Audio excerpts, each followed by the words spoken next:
बिस्मिल्लाहिर्रहमानिर्रहीम अस्सलामुअलैकुम। आज हम बनाएंगे बहुत ही ज़्यादा मज़ेदार सा एकदम क्रिस्पी और लच्छेदार सा अंडा पराठा की रेसिपी।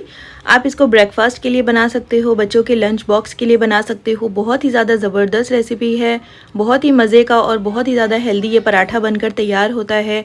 और आप इसको रायते के साथ, हरी चटनी के साथ सर्व कर सकते हो। फिर चलिए फटाफट से रेसिपी को स्टार्ट करते हैं।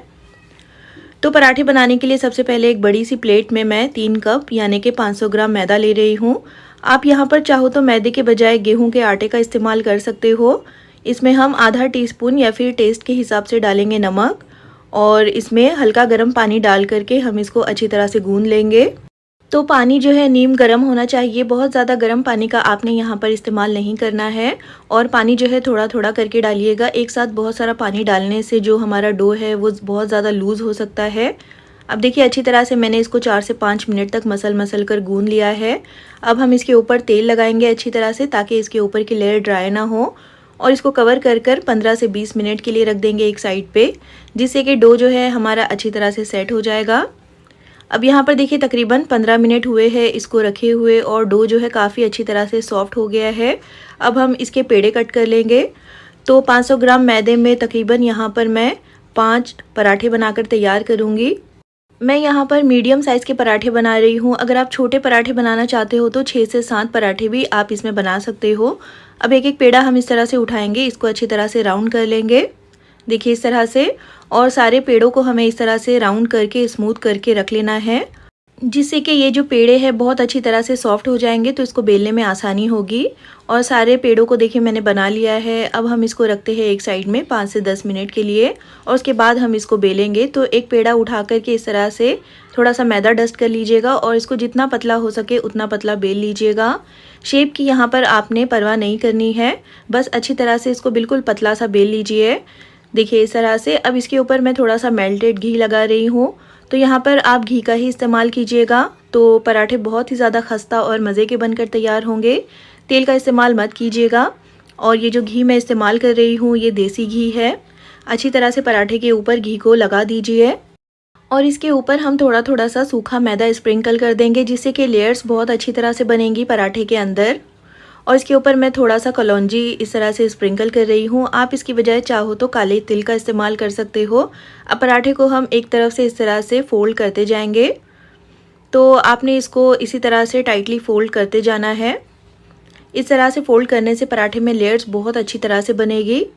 अब इस तरह से फोल्ड कर देने के बाद हम इसको देखिए इस तरह से प्रेस करेंगे, तो थोड़ा सा इसको प्रेस कर दीजिएगा। और उसके बाद हम इसके ऊपर फिर से थोड़ा सा घी लगाएंगे। तो घी यहाँ पर आपने अच्छी तरह से फैलाते हुए लगाना है, और इसके ऊपर फिर से थोड़ा सा मैदा डस्ट कर लेंगे, देखिए इस तरह से। और इसके बाद हम इसको फिर से इस तरफ से फोल्ड करेंगे, तो बहुत ही ज़्यादा लच्छेदार सा और बहुत सारी लेयर्स वाला हमारा ये जो पेड़ा है बनकर तैयार हो जाएगा। देखिए इस तरह से किनारे पर आने के बाद आपने इसको थोड़ा सा स्ट्रेच करते हुए दोनों साइड में दबा देना है, और हल्का सा इसको प्रेस भी कर दीजिएगा, ताकि जो पेड़ा है वो थोड़ा सा फ्लैट हो जाए। और इसी तरह से हमें सारे पेड़े बनाकर पहले तैयार कर लेने हैं, और इन पेड़ों को आपने 10 से 15 मिनट का रेस्ट लाजमी देना है। और जब तक हम अंडों का मिक्सचर बनाकर तैयार कर लेते हैं, तो यहाँ पर मैंने 5 अदद अंडे लिए हैं। इसमें हम पहले नमक ऐड करेंगे, तो आधे टीस्पून से कम यहाँ पर मैंने नमक डाला है। आप अपने टेस्ट के हिसाब से डालिएगा नमक। और इसी के साथ 1 टीस्पून इसमें कुटी हुई लाल मिर्चें, 1 टीस्पून काली मिर्चों का पाउडर, और 2 से 3 टीस्पून यानी कि 3 से 4 यहाँ पर मैंने हरी मिर्चें ली है। और मुट्ठी भरकर इसमें ताज़ा कटा हुआ हरा धनिया डालेंगे, और अच्छी तरह से इन तमाम चीज़ों को अंडों के साथ फेंट लेंगे।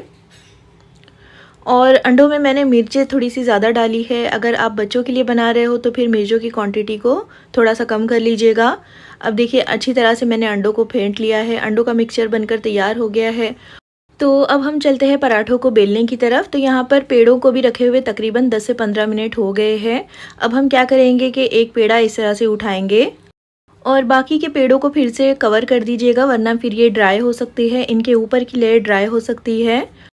और इस पेड़े को हम पहले हाथों की मदद से थोड़ा सा फ्लैट कर लेंगे, और बिल्कुल थोड़ा सा इसके ऊपर हम सूखा मैदा डस्ट करेंगे। बहुत ज़्यादा सूखे मैदे का आपने यहाँ पर इस्तेमाल नहीं करना है, और पेड़े को हल्के हाथों से बेल लेंगे। बहुत ज़्यादा प्रेशर इसके ऊपर मत लगाइएगा, देखिए इस तरह से हल्का सा मोटा पराठा हमने बेलकर तैयार करना है, बहुत ज़्यादा पतला इसको मत रखिएगा। और पराठे को बेलकर आपने नहीं रखना है, फ़ौरन से हम इसको सेकेंगे। तो यहाँ पर एक लोहे का तवा रखा है मैंने गैस पर। तवे को अच्छी तरह से गर्म कर लेने के बाद पराठा मैंने इसके ऊपर डाल दिया है।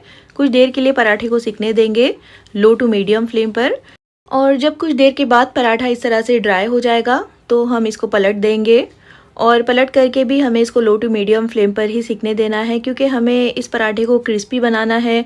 तो हाई फ्लेम पर सेकने से पराठा जो है बहुत ही सॉफ्ट बनेगा, और क्योंकि इसके अंदर इतनी सारी लेयर्स है तो अंदर तक अच्छी तरह से ये पक नहीं पाएगा। और लो टू मीडियम फ्लेम पर सेकने से पराठा अंदर से अच्छी तरह से पकेगा भी और ये बहुत ही ज़्यादा क्रिस्पी भी बनेगा। अब जब एक तरफ से पराठा अच्छी तरह से सिक गया है तो इसके ऊपर हम अंडे का मिक्सचर लगाएंगे। तो 2 से 3 टेबलस्पून ये अंडे का मिक्सचर इस तरह से फैला दीजिए पराठे के ऊपर। और गैस की फ्लेम आपने इस वक्त बिल्कुल लो रखनी है, वरना फिर एक तरफ से पराठा जल जाएगा। और एहतियात से हम इसको पलट देंगे, और पलट करके हमें इसको लो फ्लेम पर पकाना है। तो इसके ऊपर थोड़ा सा ऑयल या फिर घी ब्रश कर दीजिएगा, क्योंकि घी का इस्तेमाल मैंने पराठे की लेयरिंग में किया है, इसलिए यहाँ पर मैं ऑयल का इस्तेमाल कर रही हूँ। और साइडों में भी हम थोड़ा थोड़ा सा ऑयल इस तरह से डालते जाएंगे ताकि नीचे से भी पराठा बहुत अच्छी तरह से सिक जाए। अब हल्के हाथों से इसको प्रेस करते हुए हम जब तक सेक लेंगे जब तक कि दोनों तरफ से पराठा अच्छी तरह से पक नहीं जाता और बहुत अच्छा सा इनके ऊपर कलर नहीं आ जाता। तो अंडे के ऊपर भी मैंने फिर से थोड़ा सा तेल लगा लिया है, और इसी तरह से अलट पलट करते हुए लो फ्लेम पर पका लीजिए पराठे को। और अंडे का मिक्सचर ऐड कर देने के बाद आपने इस पराठे को लो फ्लेम पर ही सेकना है। अब यहाँ पर देखिए दोनों तरफ से पराठा अच्छी तरह से सिक गया है और बहुत अच्छा सा इसके ऊपर कलर भी आ गया है। तो अब हम इस पराठे को एक प्लेट में निकाल लेंगे, और इसी तरह से हमें बाकी के तमाम पराठों को सेक लेना है और अच्छी तरह से इनको पका लेना है। और उसके बाद हम इनको गर्मा गर्म सर्व कर लेंगे। देखिए दूसरी तरफ से ये पराठा कितना ज़्यादा क्रिस्पी और कितना ज़्यादा मज़े का बनकर तैयार हुआ है। तो आप इसको ब्रेकफास्ट के लिए या फिर इवनिंग टाइम के लिए या फिर लंच बॉक्स के लिए बना सकते हो। बहुत ही ज़्यादा ज़बरदस्त रेसिपी है, मज़ेदार सा, लच्छेदार सा, एकदम क्रिस्पी होटल और रेस्टोरेंट जैसा ये पराठा बनकर तैयार हुआ है। ट्राई इसको एक बार ज़रूर कीजिएगा, मुझे पूरा यकीन है कि ये रेसिपी आपको बहुत ज़्यादा पसंद आएगी। और आप इसको हरे धनिए पुदीने की चटनी या फिर रायते के साथ सर्व कर सकते हो, बहुत ही ज़्यादा मज़े का लगता है ये। और बच्चों के लिए आप चाहो तो इसको टोमेटो केचप के साथ सर्व कर सकते हो।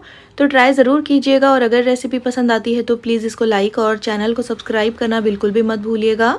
और कमेंट करके ज़रूर बताइएगा कि आपको ये रेसिपी कैसी लगी। फिर इंशाल्लाह मिलते हैं नेक्स्ट वीडियो में, तब तक अपना ख्याल रखिए, दुआओं में याद रखिए। अल्लाह हाफिज़।